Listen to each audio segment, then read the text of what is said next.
اعوذ باللہ من الشیطان الرجیم بسم اللہ الرحمن الرحیم قال اللہ تبارک و تعالی فی القرآن المجید والفرقان الحمید الذین آتیناہم الکتاب یتلونہ حق تلاوتہ صدق اللہ العظیم وقال رسول اللہ صلی اللہ علیہ وسلم خیرکم من تعلم القرآن وعلمہ صدق رسول اللہ صلی اللہ علیہ وسلم۔ السلام علیکم ورحمۃ اللہ وبرکاتہ۔ معزز سامعین، امید ہے کہ تمام خیر و عافیت سے ہیں حضرات۔ تو اللہ کے جل شانہ کے فضل و کرم اور احسان سے ہم نے قرآن کو تجوید کے ساتھ پڑھنے کا جو تیسرا حصہ ہے اس کا شروع کیا ہوا ہے، اور سب سے پہلے تو ہم انشاءاللہ آپ کے گوش گزار چند معروضات اس انداز سے کریں گے کہ خلاصہ کلام اگر ہو جائے تاکہ ہمارے پیچھے سے تھوڑی بہت ریویژن بھی ہو جائے، کیونکہ پریکٹس جو ہوتی ہے یہ بہت ضروری ہوتی ہے کسی بھی کام کے کرنے کے لیے۔ آپ کوئی بھی کام اگر نہیں کر پا رہے ہیں تو اس کے کرنے کے لیے آپ کو پریکٹس کرنا ضروری ہوتا ہے۔ اللہ جل شانہ تو قرآن میں ارشاد فرماتا ہے کہ ان مع العسر یسرا، کہ ہر مشکل کے بعد آسانی ہے۔ تو آپ کو تھوڑا بہت تنگ و دو تکلیف محنت کرنی پڑے گی، اس میں زحمت کرنی پڑے گی۔ کوئی بھی چیز ہوتی ہے وہ ایک دفعہ ہی حاصل نہیں ہو جاتی ہے، ایسی بات ہے، اس کے لیے محنت کرنی پڑتی ہے اور اس کے بعد وہ چیز حاصل ہوتی ہے۔ تو قرآن، چونکہ آپ نے پوری زندگی قرآن کو پڑھنا ہے، کوئی ایک خاص موقع کے لیے تو قرآن نہیں، رسم کے لیے تو قرآن نہیں بھیجا گیا، بلکہ روزمرہ روٹین میں ہمارے تمام معاملات جو ہے وہ قرآن حل کرتا ہے۔ تو قرآن ہمیں پڑھنا آئے گا تو ظاہر سی بات ہے کہ ہم قرآن کو سمجھ سکیں گے۔ تو اس لیے الحمدللہ اللہ کے احسان اور فضل کرم سے ہم نے جو طریقہ، یہ جو انداز قرآن کے سیکھنے سکھانے کا شروع کیا ہوا ہے، اللہ جل شانہ ہمیں اس پہ استقامت بھی عطا فرمائے۔ اور ویسے بھی حضور نبی مکرم صلی اللہ علیہ وسلم نے ارشاد فرمایا ہے کہ بخاری شریف کے حدیث مبارکہ ہے کہ تم میں سے بہتر وہ ہے جو قرآن سیکھے اور دوسروں کو سکھائے۔ تو اللہ جل شانہ نے الحمدللہ یہ خدمت جو ہے ہمارے مقدر میں لکھی، ہم اللہ تعالیٰ کا شکر ادا کرتے ہیں۔ اللہ تعالیٰ مزید ہمیں اس پہ استقامت عطا فرمائے۔ ابھی تک حضور والا ہم نے تجوید کا جو ہے، پہلے تو ہم نے قرآن کو تجوید کے ساتھ پڑھنے کی ترغیب دی، اور پھر جو اس کے بعد ہم نے نئی ویڈیو بنائی، اس کے اندر الحمدللہ ہم نے قرآن کو جو تجوید کے ساتھ پڑھنا ہوتا ہے، وہ جو تجوید ہے اس کا تعارف کیا، تاکہ تجوید ہوتی کیا چیز ہے۔ پھر اس کے بعد ہم نے جو لیسن نمبر 1 ہے، پہلا سبق ہے، اس کی ہم نے تعارف کی، اس کا انٹروڈکشن کرایا کہ اس کے اندر ہم نے حروف مستعلیہ کی بات کی۔ ٹوٹل حروف چونکہ حروف تہجی جو عربی کی ہیں وہ 29 ہیں، اور ان 29 حروف میں ہم نے بات کی تھی کہ 7 حروف ایسے ہیں جو کہ یعنی کہ موٹے تھک پڑے جاتے ہیں، ان کا ایک اسپیسیفک نیم تھا، ان کو حروف مستعلیہ کہتے ہیں۔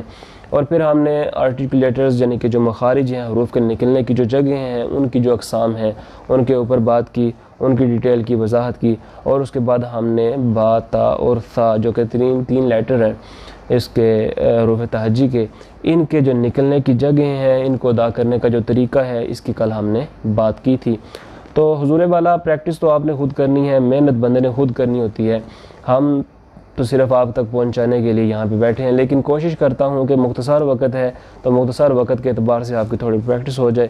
تو ہم شروع کرتے ہیں۔ آج کا جو نیا لیسن ہے وہ ہے، پہلا جو لیٹر آپ نے پڑھا ہے با، جو کہ ہونٹوں کے تار حصے سے نکلتا ہے۔ پھر نیکسٹ ہے لیٹر تا، یہ زبان کی نوک کو ہم نے ثنایا علیہ کی جڑ میں لگانا ہے۔ اور اس کے بعد ثا ہے، ثا جو ہے یہ آپ نے زبان کی نوک کو ثنایا یعنی کہ جو سامنے 4 دانت ہیں ان کے کناروں سے ہلکا سا باہر نکالا۔ تو یہ جو 3 لیٹرز تھے ہم نے کل پڑھے تھے، امید کرتا ہوں کہ تمام حضرات نے پریکٹس بھی کی ہوگی، لکھا بھی ہوگا اور یاد بھی کیا ہوگا۔ اور نیکسٹ آج کا جو لیٹر ہے وہ ہے جیم۔ اب جو جیم ہے یہ کہاں سے نکلتا ہے، اس کا جو آرٹیکولیٹر ہے یا پھر اس کا جو مخرج ہے، نکلنے کی جگہ ہے، اس کو آج ہم نے سمجھنا ہے۔ جیسا کہ ہمیں پتہ ہے کہ اس بات کا کہ زبان کے 3 حصے ہوتے ہیں، زبان کی نوک، زبان کا درمیانہ حصہ اور زبان کی جڑ۔ اسی طرح ہم نے تالو کے 3 حصے پڑھے تھے کہ تالو کا پہلا حصہ جو کہ دانتوں کی طرف ہے، یعنی کہ اندر کے جو مسوڑے ہوتے ہیں نا، جہاں پہ دانت جڑے ہوتے ہیں، اندر کا جو مسوڑا ہے، وہ جو نرم حصہ جہاں سے شروع ہو رہا ہے وہ ہوتا ہے تالو کا پہلا حصہ جو کہ دانتوں کی طرف ہے۔ پھر جو اوپر کور، ہم نے کرو کی بات کی تھی کہ جو ایسے اوپر ابھرا ہوا حصہ ہوتا ہے یہ درمیانہ حصہ ہے، اور جو اینڈ گلے کی طرف جا رہا ہوتا ہے تو وہ ہے تالو کا آخری حصہ۔ تو حضور والا جیم جو ہے یہ آپ کا زبان کا درمیانہ حصہ اور تالو کا درمیانہ حصہ ملانے کے ساتھ آپ کا جیم ادا ہوگا۔ بالکل اس کو یعنی کہ اتنا نہیں ملا دینا کہ وہ چین بن جائے، بلکہ ہم نے اس کو جیم ہی رکھنا ہے۔ جیم میں جنبش جیسے ہے نا، اس طرح کی آواز آتی ہے جنبش کی طرح، یعنی کہ اس کو تھوڑا سختی کے ساتھ ہم نے پڑھنا ہے۔ جیم پڑھ کے دیکھیں آپ کو خود پتہ چل جائے گا کہ آپ کی زبان کا جو درمیانہ حصہ ہے یہ اوپر جو تالو ہے کا درمیانہ ہے اس کی طرف اٹھ رہا ہے۔ تو اطباق اس کو کہتے ہیں تجوید کی اصطلاح میں، یعنی کہ آپ کا درمیانہ حصے کا اس کے اوپر اٹھنا۔ تو جیم کے بعد آ رہا ہے ہا۔ ہا یہ ایسا لیٹر ہے جس کو پڑھنے کے لیے پریکٹس کی ضرورت ہے، کیونکہ یہ بعض لیٹرز اس میں ایسے بھی ہیں جو کہ بغیر پریکٹس کے وہ نکلتے نہیں ہیں، جیسے ہا ہو گیا، عین ہے، قاف ہے، ان حروف خوا ہے، طا ہے، وا ہے، خاص طور پہ جو حروف مستعلیہ ہیں، ٹھیک ہے، ضاد، یہ چند لیٹرز ایسے ہیں کہ جو کہ محنت طلب ہیں، تھوڑی بہت پریکٹس کی میں ضرورت ہوتی ہے۔ تو آپ پریکٹس کریں، انشاءاللہ کوئی کام بھی مشکل نہیں ہے۔ بار بار یہ میں آپ کو گوش گزار کر رہا ہوں کہ آپ پریکٹس کا جو اصول ہے نا اس کو نہ چھوڑیے گا، اگر ہم قرآن کو سیکھنا چاہتے ہیں تو پڑھنا چاہتے ہیں۔ اب ہا جو ہے ہم نے گلے کے 3 حصے پڑھے تھے، گلے کا پہلا حصہ جو کہ منہ کی طرف ہے، پھر گلے کا درمیانہ حصہ اور گلے کا آخری حصہ جو کہ سینے کی طرف ہے۔ ہا جو ہے یہ آپ کو پہلے، چونکہ ہر بندے کے پڑھانے کا انداز اپنا ہے، میتھڈ اپنا ہوتا ہے، سمجھانے کا طریقہ اپنا ہوتا ہے، تو میں کوشش کروں گا آپ کو آسان طریقے، جو آسان سے آسان طریقہ ہے اسی کے پیش نظر آپ کو لے کے چلوں ساتھ۔ تو ہا میں آپ نے پہلے یوں کرنا ہے کہ پہلے آپ سانس کو سٹور کر لیں، یعنی کہ اکٹھا کریں، سانس لے ایک دفعہ، اس کے بعد آپ نے آہستگی کے ساتھ آپ نے بغیر رکاوٹ کے سانس کو باہر نکال دینا ہے، اور جو وہ سانس آپ کا نکلے گا وہ گلے کا ہا جو ہے گلے کا درمیانہ حصہ ہے، اس کا جو مخرج ہے، نکلنے کی جگہ ہے ہا کی، وہ گلے کا درمیانہ حصہ ہے۔ اس کو آپ نے ہا کو ہا نہیں بنانا کہ وہ جیسے 2 نقطے والی ہا ہوتی ہے وہ اپنی جگہ رکھتی ہے نکلنے کی، ہا جو ہے یہ اپنی جگہ رکھتی ہے۔ آپ کو فرق نظر آئے گا اس میں کہ حرف جو ہے اس کے دونوں جو لیٹرز ہیں ان کے جو مخارج ہیں نکلنے کی جگہ بھی الگ ہیں اور ان کی آوازیں بھی الگ ہیں، جیسے ہا ہا ہا ہا، یعنی کہ آپ کو محسوس ہو رہا ہوگا کہ ان کے جو آوازیں ہیں یہ الگ الگ ہیں۔ تو اس فرق کو آپ نے مین جو ہے وہ ذہن میں رکھنا ہے۔ گلے کا درمیانہ حصہ، تو ابھی تک جیم اور ہا کی بات ہوئی۔ الف، با، تا، ثا، جیم۔ ابھی جو ہا، آگے جو ہم آ جو ہے نا، یہ جو آواز ہے یہ ہر لیٹر کے شروع میں تقریباً آ رہی ہے۔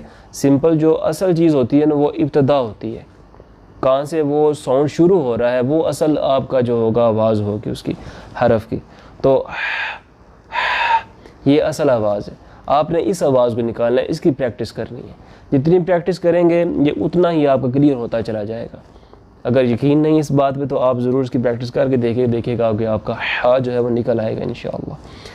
اور نیکسٹ لیٹر ہے آج کا جو لاسٹ لیٹر ہم انشاءاللہ سیکھیں گے وہ ہے خوا، خوا، جس کے اوپر ایک ڈاٹ پڑا ہوا ہے۔ اب خوا جو ہے یہ گلے کا، چونکہ 3 حصے ہم نے دیکھ لیے، پڑھ لیے، الحمدللہ سمجھ لیے، تو گلے کا جو پہلا حصہ ہے وہ ہے خوا کا مخرج۔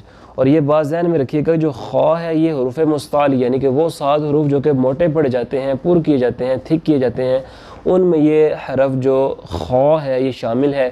اور اس میں ہم نے کیا کرنا ہے، ایک اصول پڑھا تھا صرف حرف کو پر کرنے کا، موٹا کرنے کا، وہ ہے زبان کی جڑ کو اٹھانا، جڑ کو اٹھانے کی کوشش کرنا، یعنی کہ آپ نے اب جو زیادہ زور دینا ہے وہ آپ نے اپنی زبان کی جڑ کو اٹھانے میں دینا ہے۔ اس میں 2 ساؤنڈ ہے نا خوا میں، ایک یہ والا ہے، دوسرا زبان کی جڑ کو اٹھانے والا ہے، خوا خوا۔ اگر ہم اس کو باریک پڑھیں، خا خا خا، یہ باریک ہے، اس پہ زبان کی جڑ نہیں اٹھ رہی ہے، لیکن ہم نے اس کو پر کرنا ہے، موٹا کرنا ہے، تو اس کو پر کرنے کا اصول صرف ایک ہے، وہ ہے زبان کی جڑ کو اٹھانا بس۔ خوا خوا خوا، جتنی پریکٹس کریں گے حضور والا اتنا ہی زیادہ آپ کا کلیئر ہوگا۔ اور امید کرتا ہوں کہ آپ کو یہ جو آج کے حروف ہیں وہ سمجھ میں آگے ہوں گے، اور کوشش کیجئے کہ ان کو لکھ لیں اور لکھ کے پھر یاد کیجئے اور سمجھ کے یاد کیجئے۔ اور جتنا سمجھ کے آپ پڑھیں گے یاد کریں گے اتنا ہی آپ کے لیے وہ بہتر سامنے آئے گا پریکٹیکلی فیوچر میں مستقبل میں۔ تو آج ہم نے جو حروف پڑھے ہیں وہ سمپل اتنے سے ہیں جن میں الف شامل ہے، الف، با، تا، ثا، جیم، زبان کا درمیانہ حصہ اور تالو کا درمیانہ حصہ، ہا، گلے کا درمیانہ حصہ، خو، گلے کا پہلا حصہ اور زبان کی جڑ کو اٹھانا ہے، اور حروف مستعلیہ میں شامل ہے اس لیے ہم نے زبان کی جڑ کو اٹھانا ہے۔ اللہ جل شانہ سے دعا ہے کہ اللہ تعالی ہمیں اسی طرح ذوق اور شوق کے ساتھ علم دین حاصل کرنے کی توفیق مرحمت فرمائے اور ہدایت عطا فرمائے، تاکہ اللہ تعالی ہمیں اسی علم کو حاصل کر کے اس پہ عمل کر کے دنیا اور آخرت میں بھلائی عطا فرمائے۔ آمین وما علینا الا البلاغ المبین۔ صدقہ جاریہ سمجھ کر شیئر ضرور کیجیے گا۔ جزاک اللہ خیر و احسن الجزاء۔